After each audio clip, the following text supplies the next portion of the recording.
Hello, this is Catherine from Uniconsult-Wick, and with these videos, we aim to bring you content that will support your business decisions. So last week, China's planned social credit system for companies hit the news after the EU Chamber of Commerce in China published a report at the end of August stating that most companies are completely unprepared for this, even though the test phase begins in September already. So what does the social credit system really involve? Many people have already heard that the Chinese state plans to collect all available information on individuals and using big data collate it into a kind of social credit score, which will affect availability to training and financial credit ratings, amongst other things. But very few people realize that this similar kind of system would be planned in the corporate sphere. So all areas of business will be evaluated according to a fixed set of criteria, and a precisely defined weighting system will be used then to determine scores across around 30 different factors. So it'll be defined what score for each of those factors constitutes a good result, or let's say below expectations. And taken together, the result of all of these factors will be the social credit score of a company. For a global corporation that has the full range of their business activities implemented across China, that could mean that 30 different ratings based on around 300 different criteria, such as tax results and working together with the tax system, customs and cooperation with the customs system, environmental policies, product quality, health and safety records, or also e-commerce records could be taken into consideration. Having a poor rating, the Chinese authorities have said, could result in higher taxes, less access to financial credit, more difficult market access, and in the worst case, it could mean suspension of the business license, either on a temporary basis or in the case of repeat offenders for good. The other side of this is that if you have a good rating, then you could be, let's say, positively motivated to improve that even further. Now, this sounds very dramatic, all of it. However, a large part of this data is being collected already by various agencies. What is new is the collaboration to collect this information in a centralised database and the use of big data to cross-check, analyse and interpret what is available. So supporters of the scheme believe that it will result in a more considerate and law-abiding society, whilst critics fear that it's a very heavy-handed approach, typical Chinese, which will be intrusive and could, of course, potentially be open to abuse.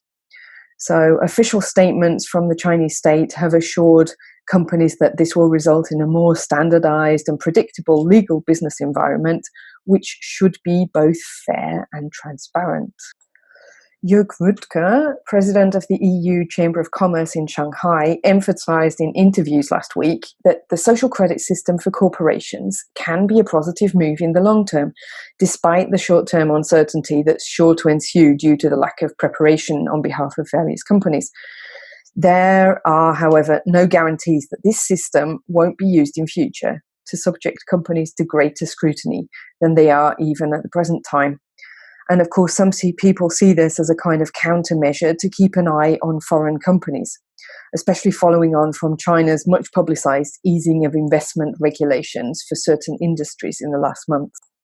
The system includes several aspects that are expected to be critical. So firstly, the social credit score of an individual employee can have an effect on the rating of a company, which raises ethical questions about how far companies can intrude on their employees' private lives and also how far they can ask such questions at interview. Secondly, companies will also bear the burden of auditing and tracking whether their business partners, be they suppliers or customers, are compliant with these regulations. The analyst who compiled the EU report concluded that these two factors together can be expected to raise compliance costs and potentially also impact earnings. Indeed, some companies may be required to supply up to 10 times more data than was currently the case, depending on their areas of business. In fact, the report warns that it's not inconceivable that as a consequence of the social ratings, it could be life or death for some individual companies.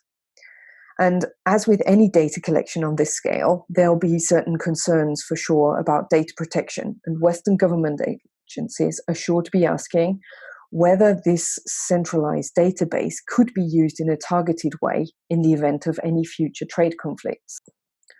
So what should companies be doing to prepare in the coming weeks and months? Well, for a start, there's no cause for panic. This is a new technological tool to ensure compliance with existing regulations, and foreign companies tend to be better at keeping to the letter of the law than their Chinese counterparts. It should also serve to level the playing field and result in fairer treatment for foreign companies, as there'll be a more objective basis for judging activities and less possibilities for corruption. So make sure that you get informed about the data you will need to provide and the criteria and the factors which are relevant to your business in China. During the test phase, you'll have the opportunity to check the resulting ratings and scores to see if they're plausible, and you should report back to the relevant authority if anything seems strange or incorrect. Check your due diligence processes and compliance guidelines, and make sure that you have a system in place to also ensure that your business partners are doing the same. And finally, make sure that you stay up to date on this topic. Monitor the data you have to feed into the system, as well as the ensuing evaluations and their consequences in the coming years. The system is due to be fully implemented by the end of 2020, but of course, changes are sure to be made over time. And as they say, forewarned is forearmed. I hope that we could give you a short overview of this complex topic. If you have comments, drop them in the box below. And of course, we'd love you to reach out to us by email, via the website, if you have further specific questions or if I missed any important points at this time. Follow Uniconsult-Wick on LinkedIn if you'd like to automatically receive these updates in future.